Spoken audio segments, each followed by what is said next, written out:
Hey guys, welcome back to Wonder Part 1. We will be reading the chapter titled The Performance Space. It starts on page 27 and ends on page 30. Without further ado, here we go. Charlotte basically didn't stop talking.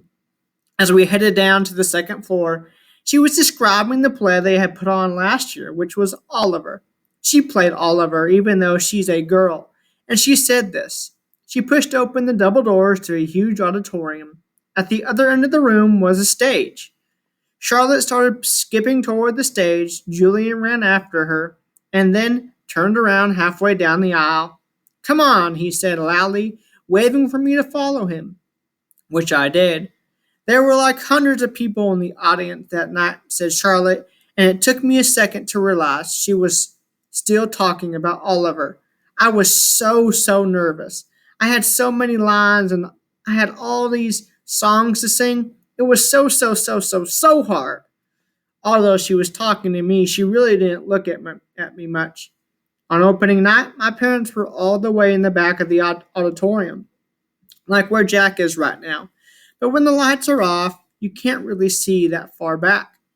So I was like, where are my parents? Where are my parents? And then Mr. Resnick, our teacher, theater arts teacher last year, he said, Charlotte, stop being such a diva.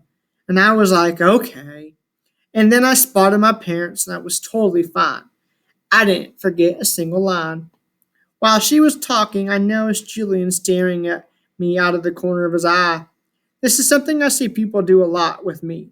They think I don't know they're staring, but I can tell from the way their heads are tilted.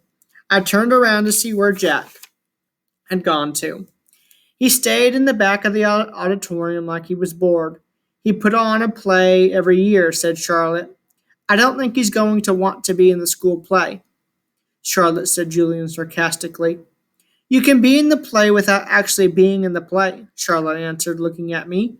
You can do the lighting. You can paint the backdrops. Oh, yeah, whoopee, said Julian, twirling his finger in the air. But you don't have to take the theater arts elective if you don't want to, Charlotte said, shrugging. There's dance or chorus or band. There's leadership. Only dorks take leadership, Julian interrupted. Julian, you're being so obnoxious, said Charlotte, which made Julian laugh. I'm taking the science elective, I said. Cool, Charlotte. Julian looked directly at me. The science elective is supposedly the hardest elective of all. He said, no offense, but if you've ever if you've never ever been in a school before, why do you think you're suddenly going to be smart enough to take the science elective? I mean, have you ever even studied science before? Like a real science?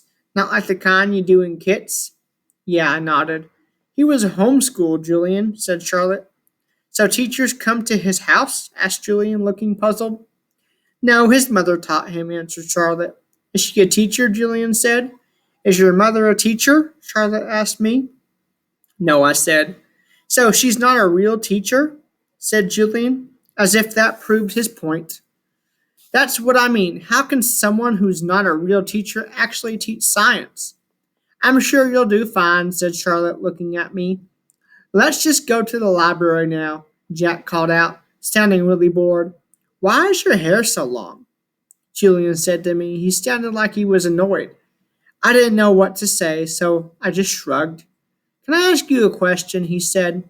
I shrugged again. Didn't he just ask me a question?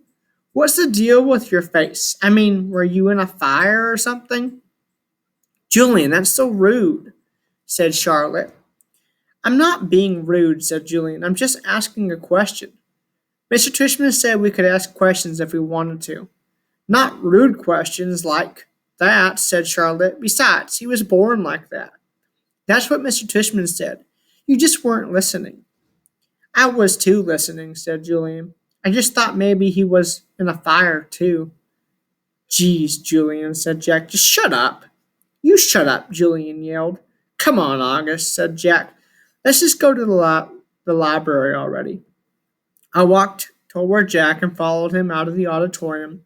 He held the double doors open for me, and as I passed by, he looked at me right in the face, kind of daring me to look back at him, which I did. Then I actually smiled. I don't know. Sometimes when I have the feeling like I'm almost crying, it can turn into almost a laughing feeling. And that must have been the feeling I was having then, because I smiled, almost like I was going to giggle. The thing is, because of the way my face is, people who don't know me very well always get that I'm smiling. My mouth doesn't go up on the corners the way other people's mouths do. It just goes straight across my face. But somehow Jack Will got that I had smiled at him, and he smiled back.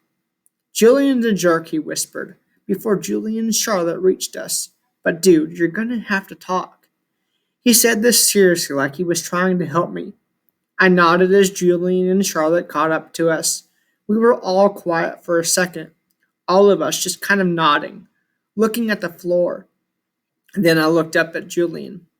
The word supposedly, by the way, I said, "What are you talking about? You said supposedly before." I said, "I did not." "Yeah, you did," Charlotte nodded. "You said the science elective is supposedly really hard. I heard you." "I absolutely did not," he insisted. "Whatever," said Jack. "Let's just go."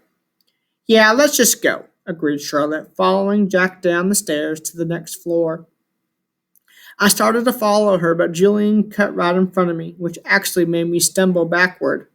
"Oops, sorry about that," said Julian. But I could tell from the way he looked at me that he wasn't really sorry at all. That wraps up that chapter. I hope you guys enjoyed, and if you did, stay tuned for more. I will see you guys next time.